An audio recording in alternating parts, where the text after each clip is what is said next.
Sejam louvados Jesus e Maria em nossos corações agradecidos. Boa noite, queridos irmãos e irmãs, sejam todos bem-vindos à nossa segunda noite do primeiro Simpósio Mariano, Nossa Senhora das Lágrimas. Hoje nós estamos apresentando diretamente aqui de Brasília. Eu, Diana. E eu, Fátima Mesquita, com alegria acolho todos vocês nesse segundo dia do nosso simpósio. Nós fazemos parte do grupo das Amigas de Nossa Senhora das Lágrimas e fazemos o nosso apostolado propagando a devoção em Brasília, no Brasil, e quando estamos em peregrinação também pelo mundo. Nossa Senhora das Lágrimas está chegando em vários lugares, por nós e por todos que estão aí, os devotos da devoção de Nossa Senhora das Lágrimas. Estamos muito felizes, essa semana nós tivemos a comemoração dos 96 anos da aparição, e nessa alegria nós também saudamos os nossos rádio ouvintes, né? Aqui, hoje a Rainha da Paz, Rádio Rainha da Paz, recebe a Senhora das Lágrimas para poder falar um pouquinho mais, aprofundar um pouquinho mais na devoção mariana, e hoje um tema bem especial, né, Fátima? Sim, é um tema muito bom, porque é de curiosidade e de interesse, pode dizer, de público, né? Porque são manifestações, é mariofania, é aparição, o que é, né? Então, desperta muito interesse, desperta muita curiosidade nas pessoas. Inclusive, também, embora a gente seja um pouco, estude um pouco, saiba um pouco, mas nunca é demais essas informações que o senhor vai trazer hoje para a gente, Fátima. É verdade. Daqui a pouco teremos conosco o Padre Danilo Adorno. Ele já está chegando. Os nossos queridos que estão nos acompanhando, diga de onde que está chegando, de onde é que está falando, qual a sua paróquia, qual a sua comunidade, se faz parte de um apostolado, vamos interagir, vamos movimentar esse grupo, manda o link para a família, fala que já começou, porque nos grupos já estava bombando. Cadê? Começa, não começa? Tivemos um pequeno atrasinho, mas também faz parte da emoção, né? Então, vamos começar a mandar as mensagens e diga de onde é que vocês estão falando. A gente quer saber de onde é que vocês estão falando. Quero cumprimentar também, Diana, as pessoas que estão ligadas na web, Rádio Rainha da Paz, com as coligadas em São João do Ivaí e também no Mirassol do Oeste, no Valparaíso, em Valparaíso e São João do Ivaí, no Paraná, sim, e Mirassol do Oeste, no Mato Grosso. São as coligadas aqui da nossa rádio, Rainha da Paz. E também na rádio de Valparaíso, Goiás, né? Estão lá sintonizados com todos nós. E vocês outros também são muito bem-vindos, estejam atentos, porque está imperdível e é um tema assim de interesse público, porque diz respeito também às manifestações marianas. Nós queremos dar boa noite para Adriana de Descalvados. Sejam louvados Jesus e Maria Santíssimos em nossos corações agradecidos. Boa noite, boa noite. É muito boa noite aqui no grupo, o pessoal está feliz chegando. Renata Pires Santuário de Nossa Senhora do Belém de Descalvado. Tiago Mendonça, Descalvado. Eita, Descalvado presente com tudo aqui, hein, gente? Que maravilha! Tem alguém de Valinhos também, Juliana Adorno, Valinhos, o apostolado de Ribeirão Preto, mandando seu recado. Padre Bernardo, da Paróquia Divino Espírito Santo. Padre Bernardo? Aqui no Goiás. Que maravilha! Goiás marcando presença. Olha, o apostolado de Nossa Senhora das Lágrimas de Curitiba se fazendo presente conosco. Gente, que maravilha, é tão lindo. A Mãe das Lágrimas, a nossa Mãe Riqueza, juntando o pessoal todinho para poder estar presente nessa data de hoje. Então vamos lá, vamos dar início, né? Hoje, não, primeiro a gente tem que falar qual é a palavra-chave da noite. O pessoal está concorrendo o livro. O sorteio do devocionário. Devocionário Nossa Senhora das Lágrimas, que é organizado pela Rita Elisa Seda. Então, a palavra-chave da nossa segunda noite do simpósio, Maria no Magistério da Igreja. Daqui a pouco vocês entrem no link, entrem no grupo, e mais tarde vai ser disponibilizada uma enquete, vocês respondam lá. Quem está participando já sabe como é que tem que fazer. Então, a palavra de hoje, Maria no Magistério da Igreja. Vamos lá. Visões de Nossa Senhora, aparições, mariofania, manifestações extraordinárias, possíveis locuções interiores. Todo mundo ouviu falar sobre isso, e no ano passado foi até mais, né, Fátima, que nós ouvimos falar. E no ano passado, o Dicastério para a Doutrina da Fé publicou as novas normas para proceder no discernimento de presumidos fenômenos sobrenaturais. À luz do magistério da Igreja, hoje, nós vamos refletir sobre esse tema tão importante. E temos a alegria de receber o padre Danilo Adorno. Padre Danilo é pároco da Diocese de Piracicaba, graduado em Teologia pela Universidade Católica. É mestre em Teologia Sistemática e é natural de Piracicaba, que é uma cidade vizinha de Campinas, né? Onde ocorreram as aparições de Nossa Senhora das Lágrimas. Padre Danilo também é devoto e nutre uma especial estima e devoção a Nossa Senhora das Lágrimas. No finalzinho, nós vamos abrir um momento para perguntas que, se fizerem necessária, continue interagindo no grupo. E agora nós vamos receber com muito carinho Padre Danilo Adorno. Estamos prontos para receber, escutar e aprender um pouco com a sua partilha. Seja bem-vindo, Obrigado. Muito obrigado, minhas irmãs Fátima, Diana. Eu agradeço pela acolhida de vocês. Também agradeço ao Fabrício pelo convite, poder participar com vocês desse primeiro simpósio de Nossa Senhora das Lágrimas, um momento tão especial para nós que tivemos essa graça de ter uma aparição mariana no nosso território, gente, no nosso país, né? Que presente lindo de Nossa Senhora para nós. Existem outras, né? Agora, Nossa Senhora das Lágrimas realmente está conquistando muitos corações pela força desta aparição. Então, que bom estar essa noite com vocês. O Fabrício me fez o convite e me fez também um desafio, que é explicar um documento teológico que foi emitido pelo Dicastério da Doutrina da Fé, um documento, de certa forma, um pouco denso, mas para que a gente pudesse ter uma compreensão geral disso que agora é a nova orientação que o Vaticano dá para que a gente possa lidar com esses tipos de fenômenos sobrenaturais. Então, como as irmãs já disseram, eu também quero acolher, né, dar um abraço nas pessoas que estão participando desse simpósio. Você ia dizendo aí, eu vi que tem pessoas de várias cidades, alguns estados, inclusive você citou o nome de alguns familiares meus, a quem eu quero saudar também. E vamos lá, meus irmãos, né?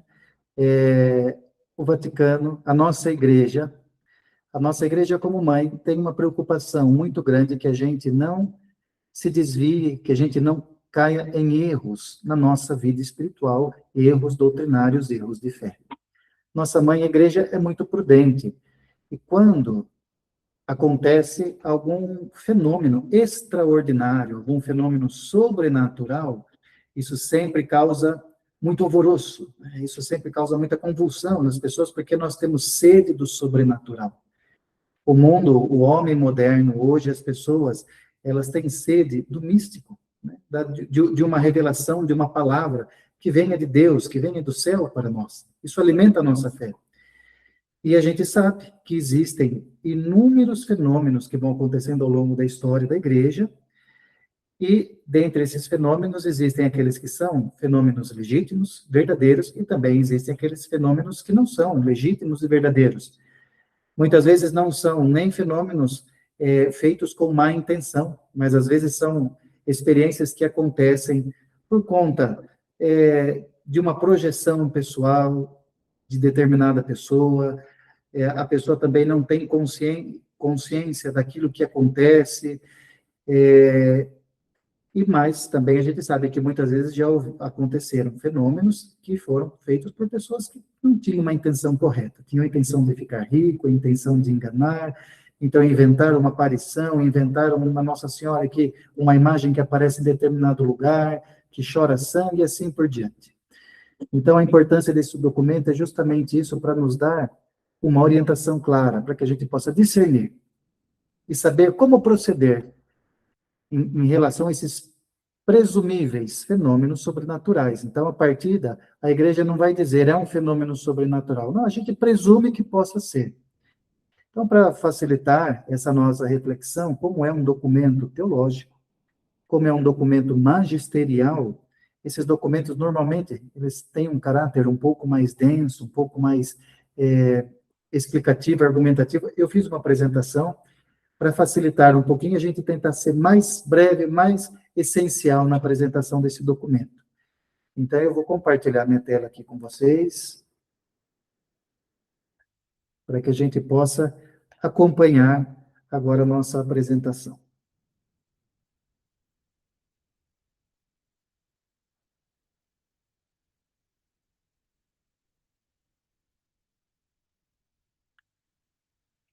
Muito bem. Então, o título do documento do dicastério é Normas para proceder no discernimento dos presumidos fenômenos sobrenaturais. Agora, nessa nossa apresentação, a gente vai se ater especificamente à questão das mariofanias. Você pode ter fenômenos de várias ordens, com santos, com Jesus, outras experiências, mas aqui o que é importante para nós é a gente falar das mariofanias. O que é uma mariofania? Mariofania é uma manifestação da Virgem Maria. Normalmente, uma manifestação extraordinária de Nossa Senhora. Existem vários tipos de mariofania. Nós podemos ter uma aparição, Nossa Senhora aparece, deixa uma mensagem, dialoga com os videntes. Nós podemos ter uma visão, uma pessoa que tem uma visão de Nossa Senhora, mas não tem contato. Nós podemos ter, por exemplo, como está sendo muito agora conhecido no Brasil, aquela imagem de Nossa Senhora do Mel, né? Essa é uma mariofania, e precisa ser estudado. Imagens de Nossa Senhora que choram, que vertem lágrimas, que vertem sangue, e assim por diante.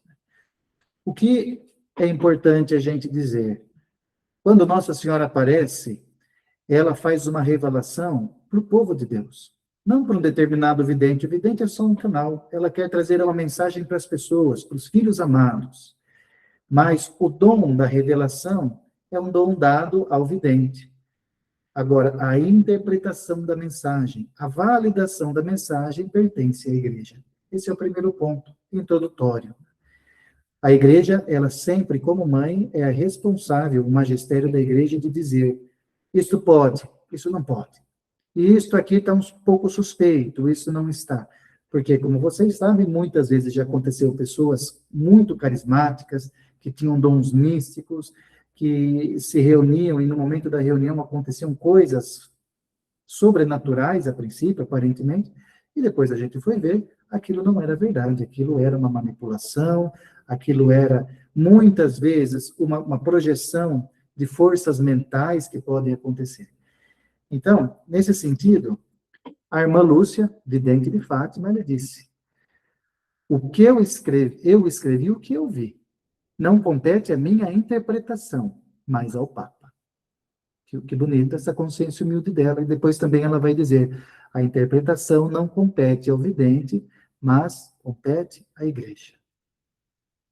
Porém, a igreja, no passado, até meados do século passado, nos primeiros 50 anos, a aprovação eclesiástica, né? A igreja não tinha ainda, como tem hoje, normas claras, estabelecidas para lidar com esses fenômenos. A igreja ela foi amadurecendo à medida que as coisas iam acontecendo. Então, a igreja, no passado, ela se orientava em 3 direções, né? Ela procurava responder a três pontos principais, para dizer se aquilo era válido, se aquilo era legítimo ou não. O primeiro ponto: não contei nada que contradiga a fé e os bons costumes. Não tem nenhum erro teológico, não tem nenhuma prática que contradiga a fé da igreja. A igreja também dizia que é lícito tornar determinada devoção, determinado fenômeno público. E, por último, que os fiéis são autorizados a prestar alguma forma prudente de culto e de adesão a este fenômeno. Então, a igreja se restringia a dizer essas 3 coisas, né? Então, Não tem nada que contradiga a fé? Não. Os costumes? Não. Então, podemos tornar público. E os fiéis estão autorizados a prestar culto ou aderir a esta devoção. E a igreja, ela então usava um critério, esse critério foi por muitos anos, é o critério da norma anterior, para dar esta orientação. A igreja usava esta expressão em latim. Consta de sobrenaturalidade ou não consta de sobrenaturalidade. Essa era a definição que a igreja dava. Se a igreja chegava ao veredicto que esta manifestação de Maria consta de uma sobrenaturalidade, então você pode tornar pública, você pode ter uma adesão de fé. Se não consta, então você não pode aderir àquela aparição, àquele fenômeno, por mais que tenha os sinais claros, evidentes, aquele fenômeno não tem uma origem sobrenatural. Isso foi mais ou menos a linha-chave, a linha mestra da última norma que a Igreja publicou em 1978, ainda pelo Papa Paulo VI. Esta norma já dava alguns critérios para que a Igreja pudesse lidar com esses fenômenos sobrenaturais. Então, antes desta última norma, que foi publicada em 2024, a Igreja só tinha se pronunciado sobre isso em 1978. Muitos anos atrás, mais de 40 anos atrás. A igreja, então, qual era o costume, né? Veja, à luz do tempo transcorrido da experiência. Ou seja, deixava a coisa ir acontecendo, ia verificando se tinha os frutos, ia verificando como ia se dando as coisas, e depois a igreja dava um parecer, fazia uma manifestação, depois de muito tempo. Mas, meus irmãos, o que foi acontecendo? Ao longo deste tempo que as coisas iam acontecendo, as pessoas com aquela sede do sobrenatural, sede do místico, aderiam àquela revelação, àquela aparição, começavam a ter cultos, começavam a ter procissões, começavam a ter orações, novenas. E a igreja, ela, muitas vezes, os bispos responsáveis por dar um parecer, eles não tinham critérios claros para orientar as pessoas. E acontecia também uma outra coisa. Não só não tinham critérios claros. Muitas vezes, na boa vontade, um bispo, ele ia e aprovava aquela aparição. Transcorrido algum tempo, acontecia algum outro fato novo, algum problema, um bispo seguinte desaprovava aquela aparição. Então, aconteceu casos de aparições na história da igreja, que uma mesma aparição, ela demorou 70 anos para poder ter um veredicto final. E ao longo desses 70 anos, um bispo aprovou, depois desaprovou, depois outro bispo aprovou de novo, então a coisa ficava um pouco solta. E acontecia que, muitas vezes, os fiéis, eles acabavam correndo em erros, em contradições. Então, esta norma, ela acabou ficando, de alguma forma, obsoleta, ela não respondia mais às necessidades da igreja, também porque, em 78, a gente não tinha ainda o fenômeno do celular, da internet, então as aparições, elas tinham uma abrangência mais local, né, mais de cidades, de regiões. Agora, meus irmãos, quando tem algum fenômeno sobrenatural, cai na internet e a coisa se propaga de uma forma impressionante. É um que fica mandando para o Zap a notícia, o Instagram, e assim por diante. Então, aquele fenômeno que era antigamente regional, ele torna uma proporção nacional. Por isso, a necessidade da igreja de poder lidar com isso de uma forma mais célere, de uma forma mais clara. Então, com isso surgem as normas revisadas, promulgadas pelo Papa Leão XIV no ano de 2024, que é as normas que nós estamos tratando aqui. E olha que interessante, quando surgiu essas normas, tiveram muitas falas da internet, dos profetas da internet, que diziam que a igreja quer abafar o Espírito Santo, que a igreja quer controlar esses tipos de manifestação, e não é nada disso. Então, eu trouxe esse recortinho aqui do cardeal Fernandes, Victor Fernandes, que é o atual secretário, o presidente, aliás, da Congregação da Doutrina da Fé, do Dicastério para a Doutrina da Fé, e ele diz assim, Estas normas não pretendem ser necessariamente um controle, menos ainda uma tentativa de abafar o espírito. Ao contrário, encoraja-se o bispo diocesano a apreciar o valor pastoral e a promover a difusão desta proposta espiritual. Importante a gente frisar isso. Meus irmãos, a igreja, de forma alguma, quer abafar essas experiências sobrenaturais. Ao contrário, ela quer difundir, ainda mais quando ela vê que essas experiências estão trazendo frutos espirituais, de conversão, de transformação interior. Então, tanto que estas normas foram aprovadas no dia de Pentecostes, de 2024, no dia 19 de maio de 2024, que era o dia de Pentecostes, né? Mais um sinal de como a igreja realmente quer deixar o Espírito Santo agir livremente. Então, vamos lá. Sobre essas novas normas, as duas principais razões pelas quais o Vaticano, através do dicastério, decidiu atualizar essas normas. Por quê? Para dar um maior esclarecimento das funções do bispo diocesano e do dicastério. O que acontecia muitas vezes até então? O bispo diocesano, ele dava um parecer, um primeiro parecer, e depois ele, ao longo do tempo, à medida que as coisas iam caminhando, ele pedia um parecer do dicastério, de Roma. E o dicastério muitas vezes retornava esse parecer, mas dizia para o bispo, não torne público a nossa opinião. Quer dizer, não tinha uma orientação clara.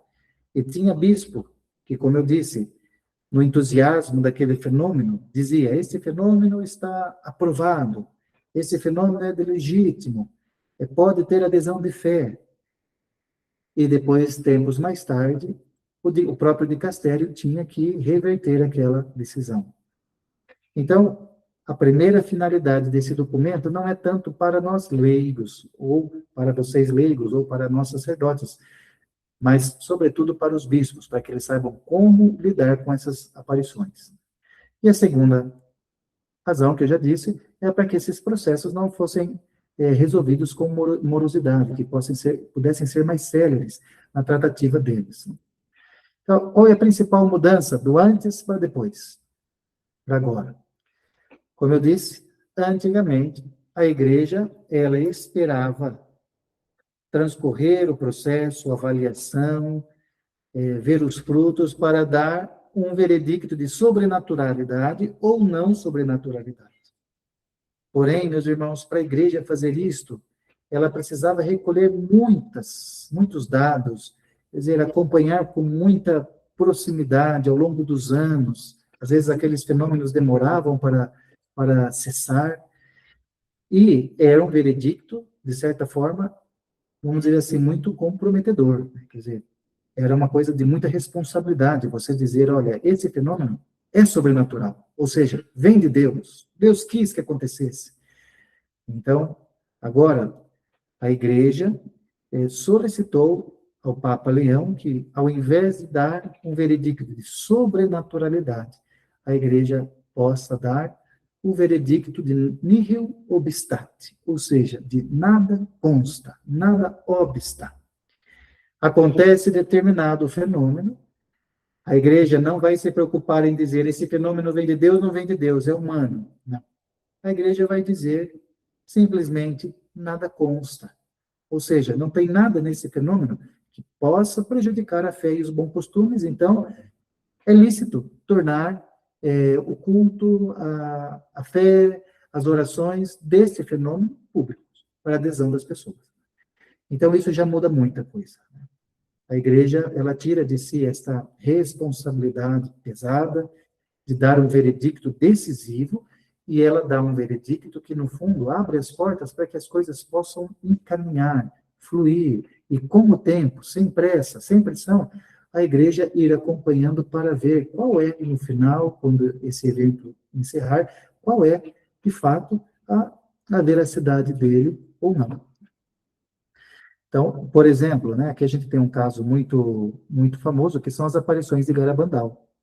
As aparições de Garabandal foram fenômenos assim extraordinários, né? Você pode encontrar na internet vídeos daquela época, os videntes que entravam em êxtase, muitas mensagens, fortes mensagens, sinais prodigiosos.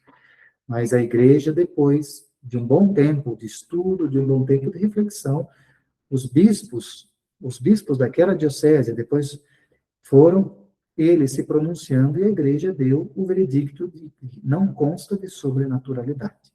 Então, hoje, as aparições de Garabandal, a igreja já afirma que não vem de uma origem sobrenatural. A igreja, com isso, não está dizendo que não são verdadeiras, que aquele conteúdo não é um conteúdo que tenham coisas legítimas da fé. A igreja só está dizendo que aquilo não teve origem sobrenatural. E, portanto, não pode tornar público. Tanto que se a gente vai hoje lá na vilazinha de Garabandal, lá no norte da Espanha, tem o local da aparição, mas não tem nenhum culto público, não tem nenhuma atividade de acolhida, de peregrinos e assim por diante. Então, vamos continuar. Esta expressão, nihil obstat, no fundo, o que a igreja, então, está fazendo, né? Ela não vai mais afirmar com certeza moral de que aquele fenômeno provém de Deus, que foi Deus que quis aquele fenômeno de modo direto. A igreja não vai mais usar agora esse procedimento. O que então a igreja vai dizer com esse nihil obstat? Essas três coisas, né? Este fenômeno, os fiéis são autorizados a dar-lhe de modo prudente a sua adesão. Se trata de uma ajuda, da qual não é obrigatório se fazer uso, e deixa, naturalmente, a possibilidade de, no futuro, intervir de modo direto. Então, meus irmãos, nós estamos aqui no contexto de Nossa Senhora Nossa Senhora das Lágrimas, né? O que a igreja, então, qual é a forma que a igreja vai se pronunciar? A igreja não vai dizer, esta aparição de Nossa Senhora das Lágrimas é uma aparição sobrenatural, foi querida por Deus. Não. A igreja, na sua prudência materna, ela vai dizer, está autorizado o culto, a adesão, a publicação das mensagens, e esta devoção à Nossa Senhora das Lágrimas não é obrigatória. Ela é uma ajuda para que a gente possa viver a nossa fé em Cristo. E assim como todas as aparições são revelações privadas. Revelações privadas não são vinculantes. A gente não precisa crer para a nossa salvação. Uma pessoa que não se sinta atraída pelas revelações de Nossa Senhora das Lágrimas, ela pode continuar o caminho de salvação e ser salva na fé em Cristo. Mas é uma ajuda para que a gente possa atualizar esta fé no momento presente. Então, resumindo, as normas de 78, esse era o procedimento que a igreja comumente adotava. Acontecia um fenômeno determinado, vamos dizer aqui, Nossa Senhora apareceu, como aconteceu muitos anos atrás, apareceu no vidro de uma casa. Um fenômeno, um exemplo muito simples, muito básico, só para a gente entender. Apareceu lá no vidro de uma casa. O que o bispo fazia? O bispo, ele se baseava em alguns critérios, e depois de ter feito um estudo inicial, ele já dava um determinado parecer público sobre aquele fenômeno. E depois as coisas iam caminhando, o bispo ia acompanhando aquele parecer, ele podia ou não fazer um diálogo, pedir uma ajuda para o dicastério da doutrina da fé, ainda isso não era tão claro, e depois de um determinado tempo vinha uma aprovação final. Então esse era, vamos dizer assim, a orientação dada aos bispos. Agora, o que muda? Aconteceu determinado fenômeno. Nossa Senhora apareceu no vidro, lá de uma casa. Nossa Senhora, uma imagem de Nossa Senhora está vertendo sangue. Muitas pessoas estão indo lá. Um fenômeno extraordinário. O bispo, o que ele vai fazer? Ele não vai se pronunciar, num primeiro momento, publicamente sobre esse fenômeno. Ele vai criar uma comissão. Nessa comissão vai ter um teólogo, nessa comissão vai ter um canonista, vai ter um especialista sobre determinado fenômeno, que vai avaliar, vai estudar aquele sangue, quer dizer, ver todas as possibilidades, vão fazer avaliações na pessoa que é dona da imagem, e assim por diante. Então, ele vai criar toda esta comissão, eles vão fazer uma primeira avaliação, mas isso com celeridade. Agora, não tem mais aquela demora para dar um parecer. O Vaticano pede que o bispo se pronuncie com uma certa rapidez. E depois dessa comissão feita, o bispo vai, então, enviar ao dicastério o seu voto, ou seja, o seu parecer. Esse parecer, chegando no dicastério, vai ser avaliado pelo dicastério, quer dizer, o dicastério vai apreciar novamente todo o material, vai estudar, vai investigar. Se necessário, o dicastério, ele vai,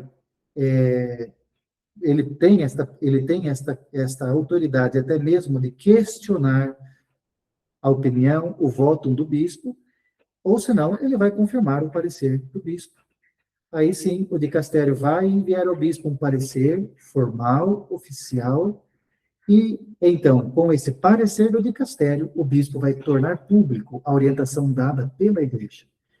Se a orientação for uma orientação positiva, o bispo, então, vai pastoralmente acompanhar este fenômeno, esta aparição, vai dar as orientações, os encaminhamentos necessários. Senão, o bispo, com muita prudência, se for parecer negativo, com muita prudência, o bispo vai tentar reorientar, vai tentar minimizar aquele movimento de forma que também não traga nenhum prejuízo à fé das pessoas, nenhuma revolta e assim por diante. Então, o que nós temos de novo, basicamente, agora? Nós temos esta triangulação, esta ligação maior com o dicastério para a doutrina da fé. O bispo, ele só pode se pronunciar publicamente depois desta comissão, deste estudo e deste retorno de Roma. Aí sim, vai dar o encaminhamento. Continuando. Quais são os critérios, a norma traz, quais são os critérios positivos e negativos para que o bispo possa avaliar a veracidade desses fatos? Tem alguns critérios claros, né? Então, os 4 critérios positivos. O primeiro, ele vai avaliar os videntes, né? Qual é a vida desses videntes? Né? Como que é a vida moral, a vida ética, a vida espiritual desses videntes? Né? São pessoas retas, honestas, íntegras? Ou, não, são pessoas que não têm um testemunho de vida, são pessoas que têm outras intenções. Primeira coisa, a boa fama dos videntes. Segunda coisa, ortodoxia doutrinal. Esta aparição de Nossa Senhora está de acordo com a doutrina da fé, com o depósito da fé? Isso é muito importante. Nossa Senhora nunca vai aparecer numa aparição para trazer algo novo na fé, porque a revelação pública, o depósito da fé já está fechado, fechou-se com o último dos apóstolos, então não há nada de novo. Nossa Senhora também não vai mudar nada daquilo que é a fé da igreja. Então, isso é muito importante.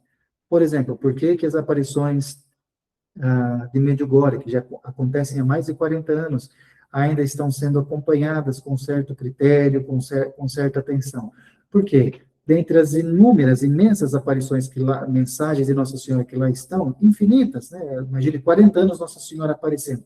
Dentre aquelas inúmeras mensagens, há algumas mensagens que geram uma certa preocupação teológica, vamos dizer assim.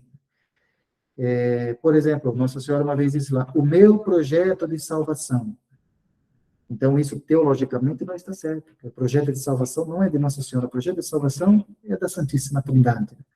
E assim por diante. Então, ortodoxia doutrinal. Depois, caráter imprevisível do fenômeno. Quer dizer, aquele fenômeno é uma coisa que não poderia ser pensada por ninguém, arquitetada por ninguém, é uma coisa espontânea, imprevisível que aconteceu. E outro critério importante, os frutos da vida cristã.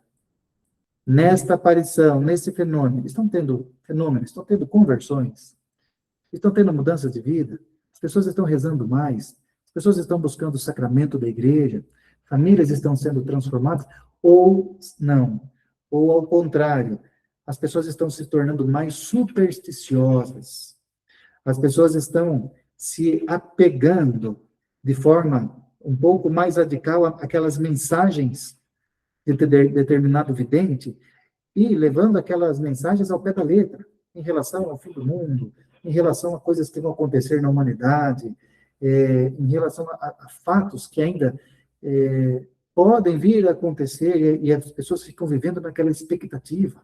Vai acontecer um grande sinal, vai ter um fenômeno no sol, e assim por diante.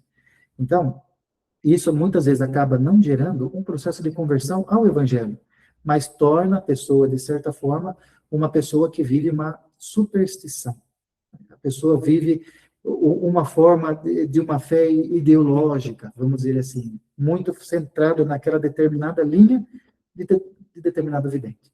Então, esses são os critérios positivos. E os critérios negativos da norma, né? Então, são claros: erros doutrinais, um espírito sectário, isso acontece muito. Determinado vidente cria aquele grupo, constrói uma igreja e ele não dialoga com o bispo, não dialoga com a diocese. As pessoas que vão, que frequentam aquele determinado lugar, abraçam aquilo e vivem aquilo parecendo, de certa forma, como uma ilha. Aquilo é tudo. Frequentam aquilo lá, doam a vida, se empenham por aquilo lá e deixam de ter a sua participação paroquial, a sua vida comunitária na igreja. Então, espírito sectário. Busca de lucro, fama, interesses pessoais, atos gravemente imorais. Também é importante. Existe alguma imoralidade naquele grupo, naquele vidente ou naqueles videntes, alguma prática imprudente, alguma prática perigosa que pode incorrer em pecados morais. Depois, alterações psíquicas, histerias coletivas, a gente sabe que isso acontece.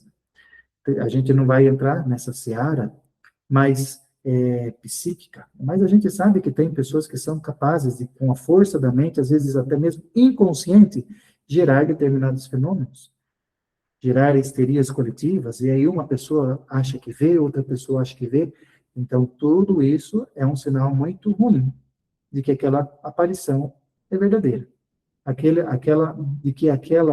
fenômeno é legítimo. Porque tudo que vem de Deus é feito na ordem, não tem histeria, não tem agito, não tem euforia. E, por último, exercer domínio ou cometer abuso. Abuso de consciência, abuso moral, abuso financeiro e assim por diante. Então, o bispo ele vai pegar esses critérios positivos e negativos para fazer o seu parecer, o seu voto. E, por fim, depois de transcorrido a avaliação, de transcorrido o estudo, o bispo ele vai enviar o seu voto para o dicastério, e o dicastério ele vai chegar, então, a uma destas 6 possíveis conclusões. Isso aqui, então, meus irmãos, é também uma das novidades principais das normas, e eu encerro agora com este último aspecto das novidades, né, que essa nova diretriz traz.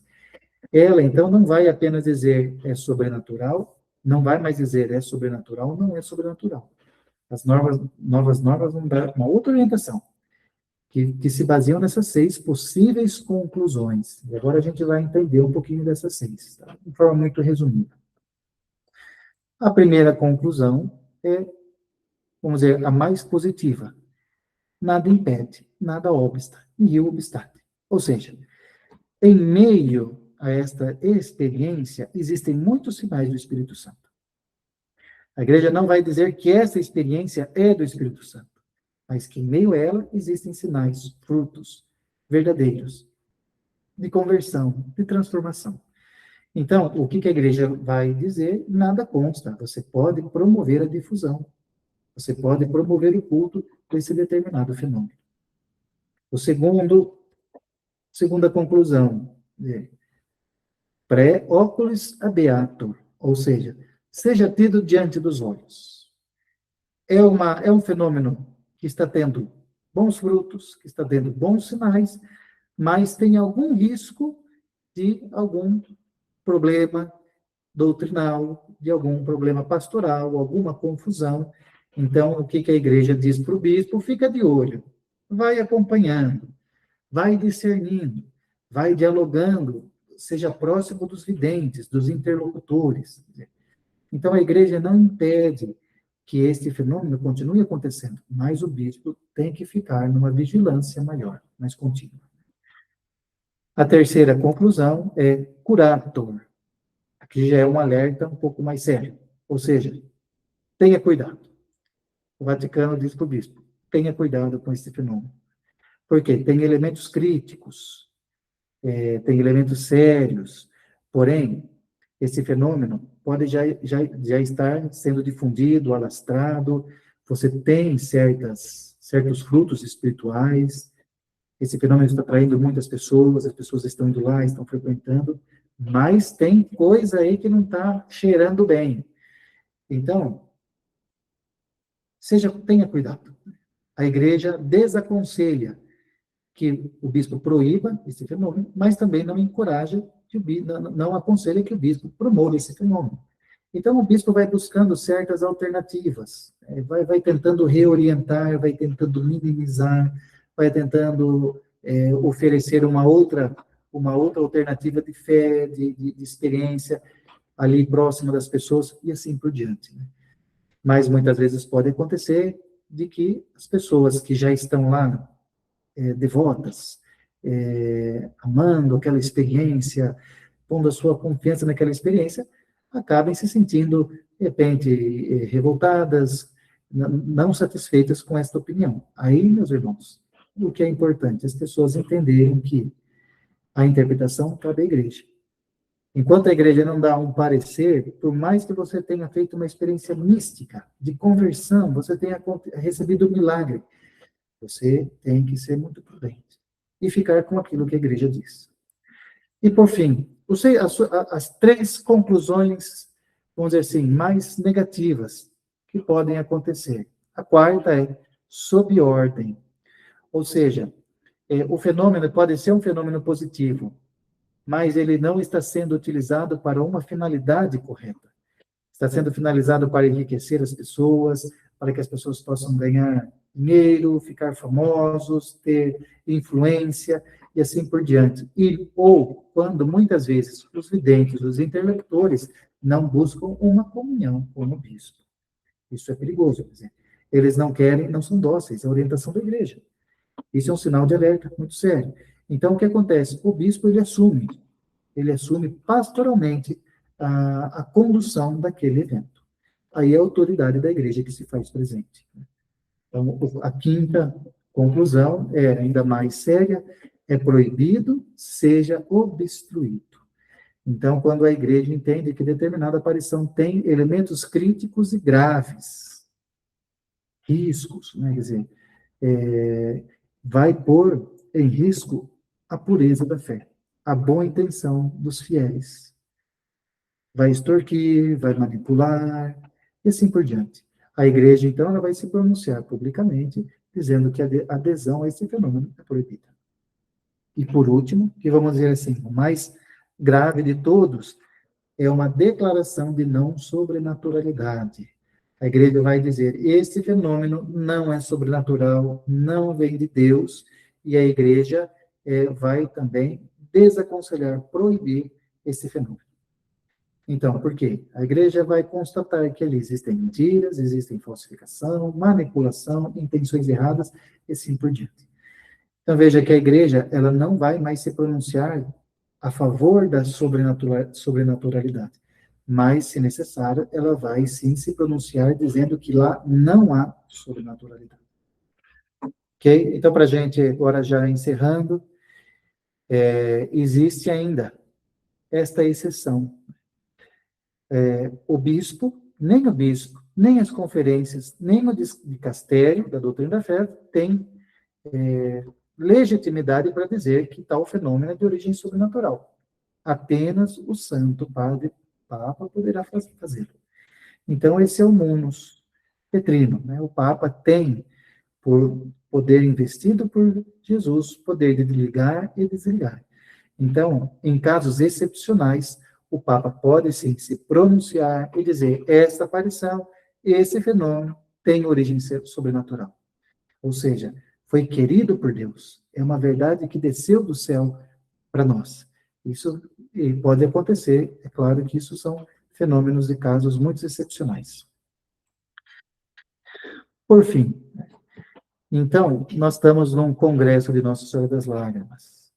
Aqui foi o desafio de apresentar esse documento mais teológico, que se aplica a todos os casos de fenômenos sobrenaturais, mas eu queria encerrar, então, contextualizando agora como que está a questão das aparições de Nossa Senhora das Lágrimas em relação à aprovação eclesiástica.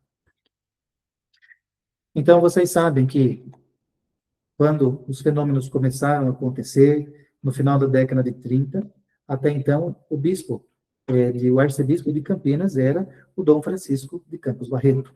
E ele foi um grande entusiasta das aparições de Nossa Senhora das Lágrimas. Ele acompanhava de perto as aparições, ele tinha uma grande estima por tudo aquilo que estava acontecendo, um grande zelo pastoral. Inclusive, ele viajou até a Alemanha para se encontrar com uma mística também que tinha os estigmas, Teresa Newman, para conversar com ela, para entender mais a respeito desse fenômeno, porque também a irmã Amália tinha os estigmas.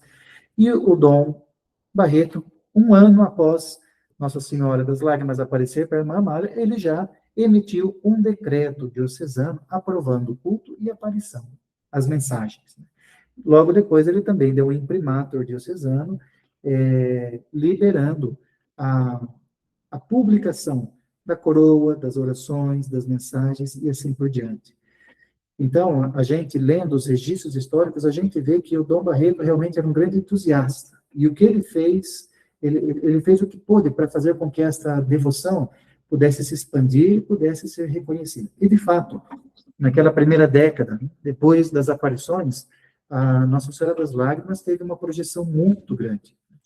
Tanto que, já em 1935, novas autorizações episcopais diocesanas foram dadas para esta devoção. Então, nos Estados Unidos, nós tivemos algumas dioceses que aprovaram o culto, as mensagens de Nossa Senhora das Lágrimas, na Hungria, na Alemanha. Então, vocês vejam, naquela época que não tinha rede social, não tinha internet, a força dessa aparição. Em 5 anos, essa aparição alcançou os Estados Unidos, alcançou a Europa e muitos países. Né? E depois os registros, né, os historiadores, o que eles dizem? Né? O Dom Barreto, ele morreu em 1941. Então, o primeiro decreto foi aprovado em 1931. 10 anos depois, Dom Barreto morre. E quando Dom Barreto morreu, ele era o grande propagador da devoção. Esta devoção foi paulatinamente caindo em silêncio, foi ficando resguardada.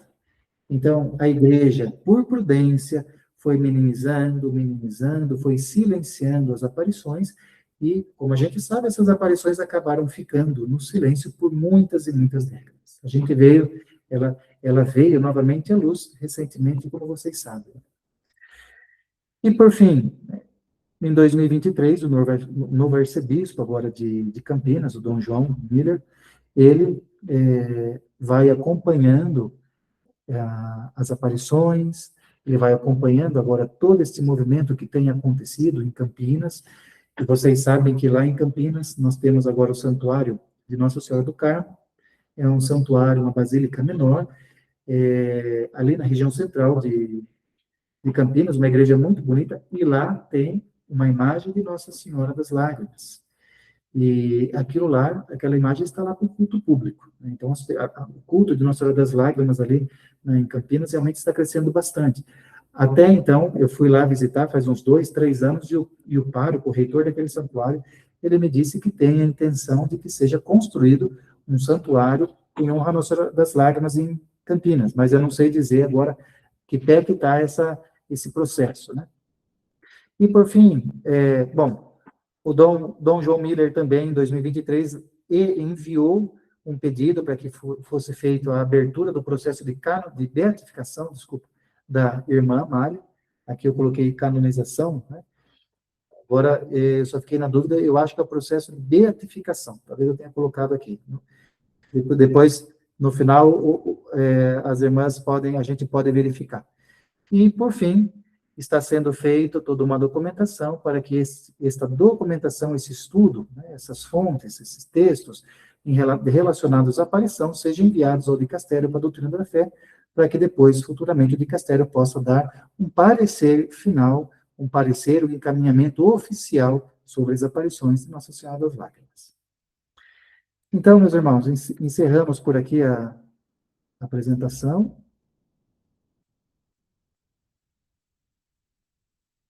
E agora, eu volto, então, com as nossas irmãs, com a Fátima, com a Diana, para que a gente possa, temos algum tempinho aí, agora, e irmos encerrando, né, esse nosso momento da noite. Boa noite, padre. Fiquei muito feliz com a sua explanação, riquíssima, belíssima. Temos aqui algumas perguntas, né? Mas fiquei também feliz com levar a proposta de Nossa Senhora das Lágrimas para o de Castelo. Talvez venha se tornar pública, publicizada, embora já seja, né? Mas oficializada para esses nossos tempos. Tem perguntas aqui, duas. Eu sei que o tempo do senhor está corrido, né? Mas a gente queria registrar de pessoas que participaram e deixaram algumas questões aqui com a gente. Por favor, Jair. Nós queremos saudar o Padre Reinaldo, que é o diretor da rádio, que também está nos acompanhando, e Padre Custódio, que também está nos acompanhando lá da Colômbia. Ele colocou aqui que estava nos acompanhando. E, Padre, tem um pessoal com uma saudade do senhor enorme aí. Tem o pessoal só mandando mensagem, que saudade, que saudade. A família está bem atuante aqui. E os elogios são muitos pela explanação, pela aula e pelo esclarecimento. Porque, na verdade, no primeiro momento foi, a igreja vai ser contra tudo, né? E, de repente, o senhor trouxe uma clareza e a gente começou a entender que, na verdade, é somente uma forma de trabalhar agora em conjunto, digamos assim, né? Penso também que é a questão de prudência da própria igreja. É. Ela não pode ir de cabeça, e como se eu falar muito histeria coletiva, muita sensacionalismo, né?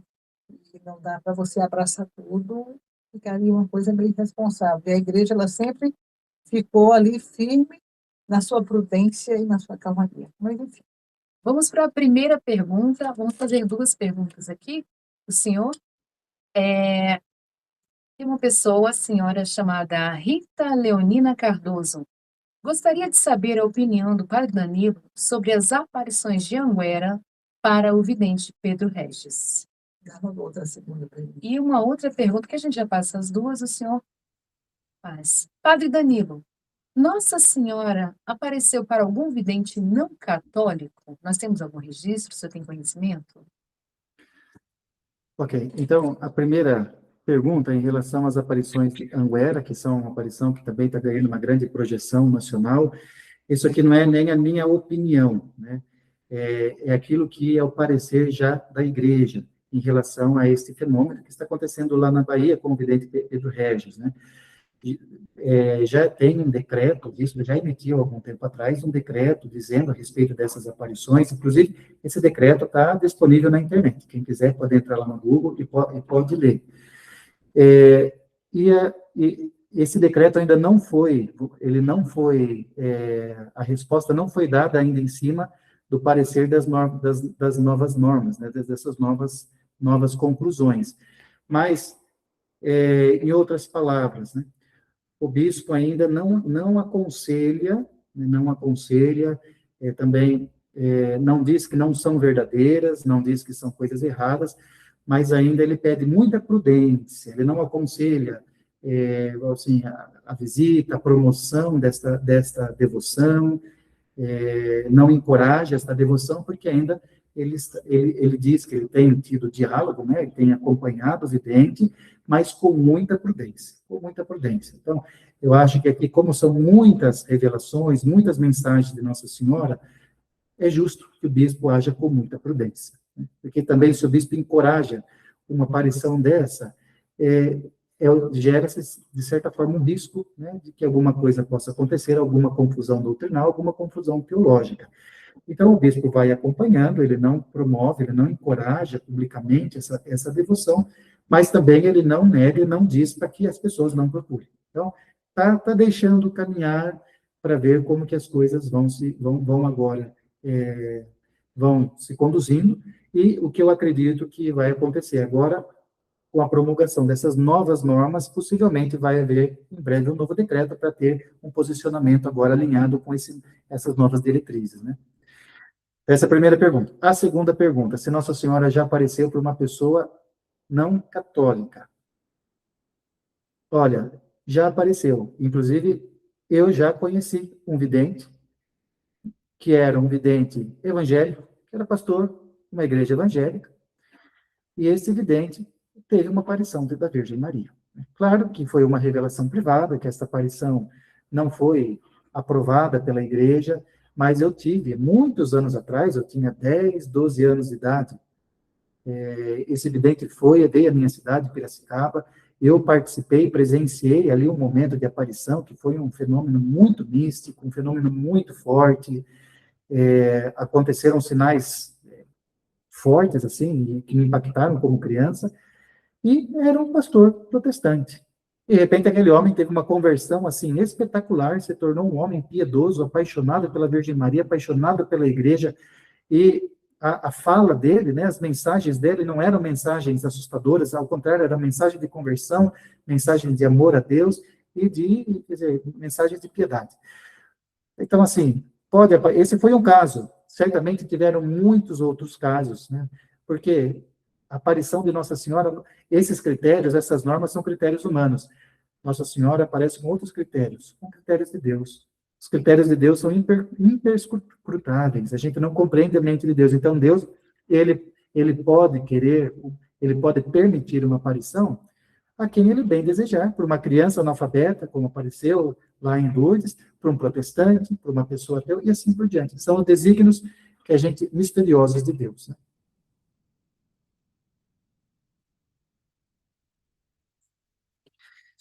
Só aqui, completando, o processo que foi aberto para a irmã Mária é o processo de beatificação, correto? Né? Não é ainda o processo de canonização.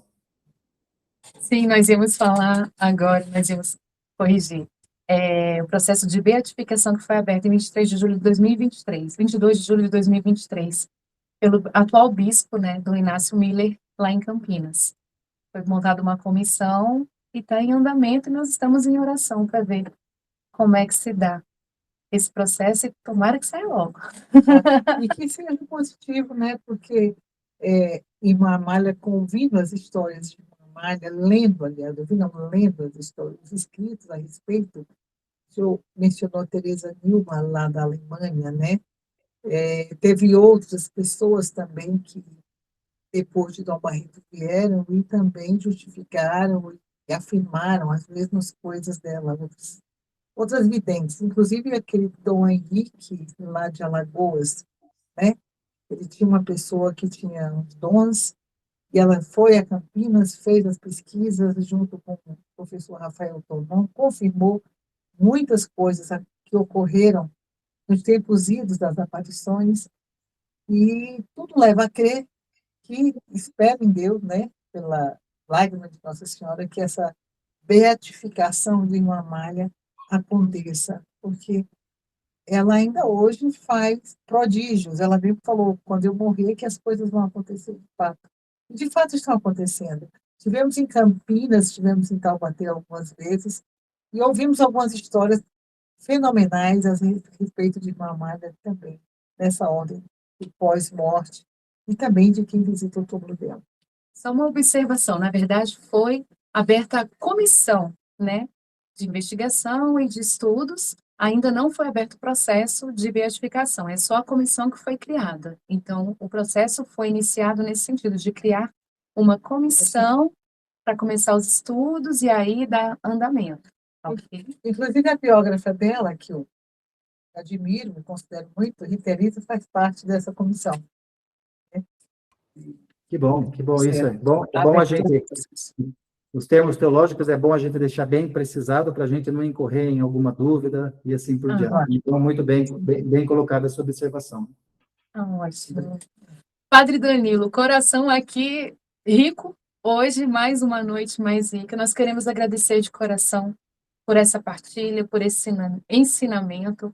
No grupo aqui está todo mundo comentando, cheio de alegria, né?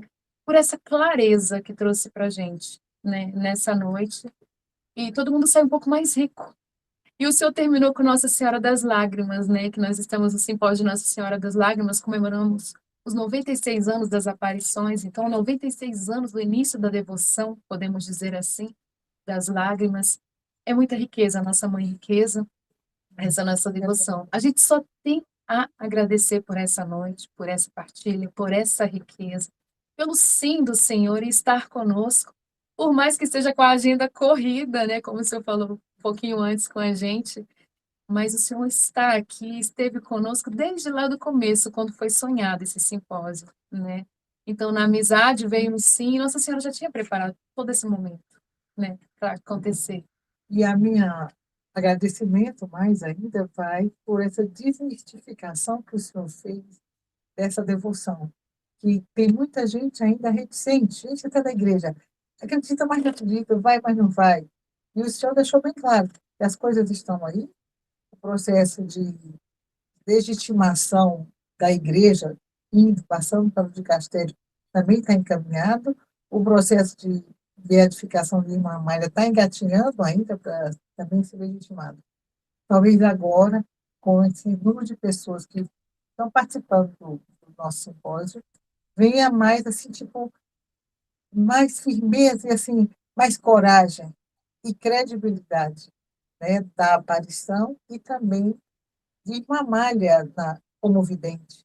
Porque, como todos os outros videntes, todos têm sua vida pesquisada, escafunchada, e depois vem a legitimação. Ah, eu acreditava, mas não acreditava. Né? E o vidente ele é sempre desacreditado. É sempre posto em dúvida todas as coisas.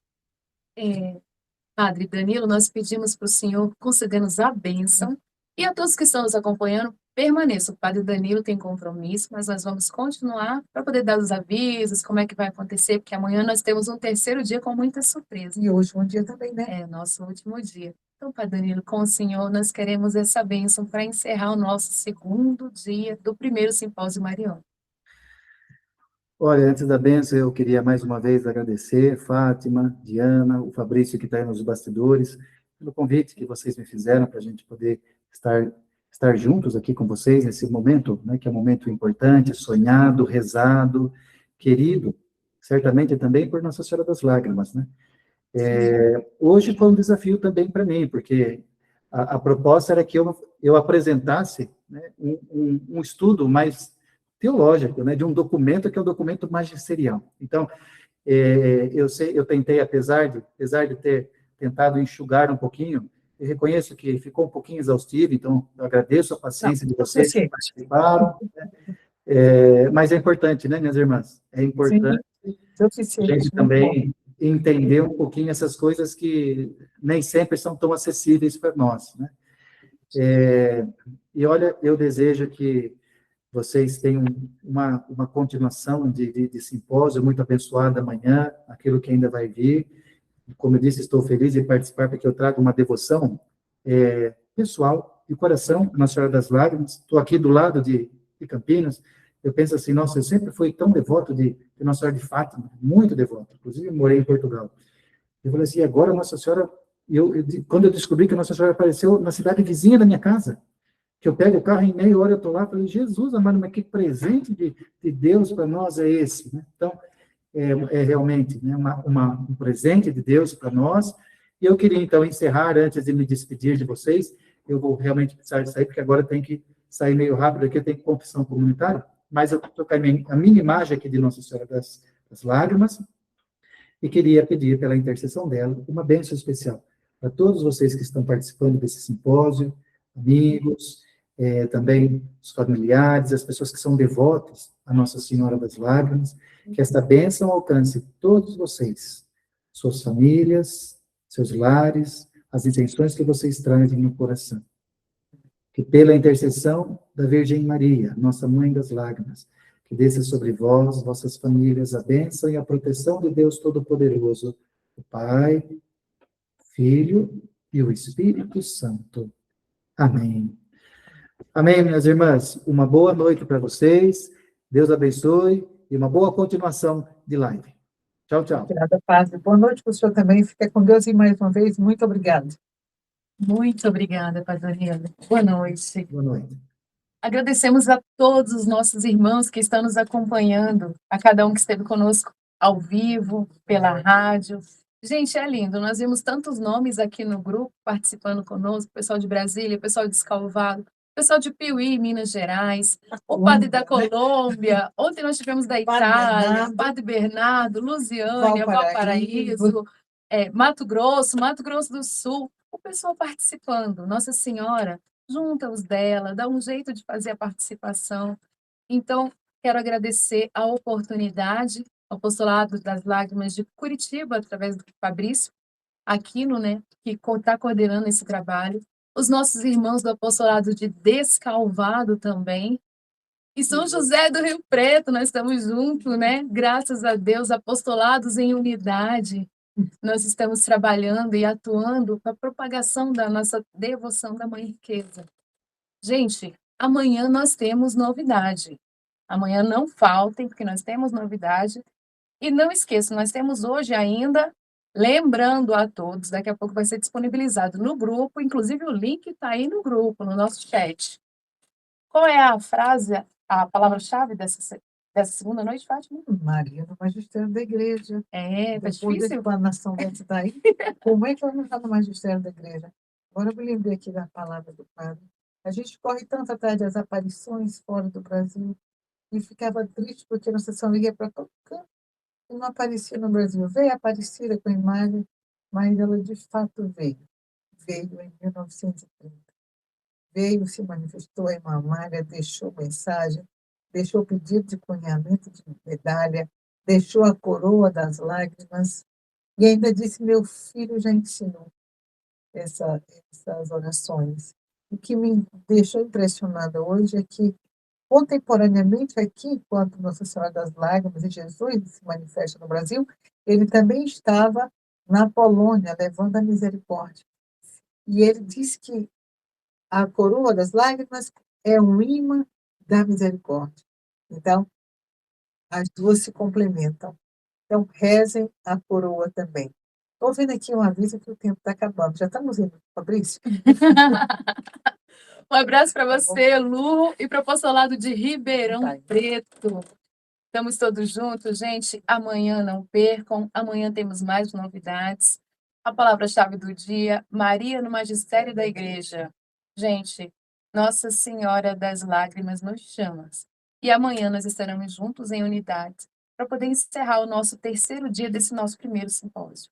O link Amanhã, está aí. dia 10, dia 11, a partir das 19h30.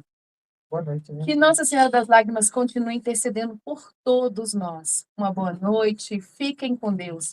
Ó Virgem Dolorosíssima, As vossas vossas lágrimas derrubaram o império. infernal. Por vossa mansidão divina, Ó Jesus manietado, só salvai o mundo do erro que o ameaça. Boa noite!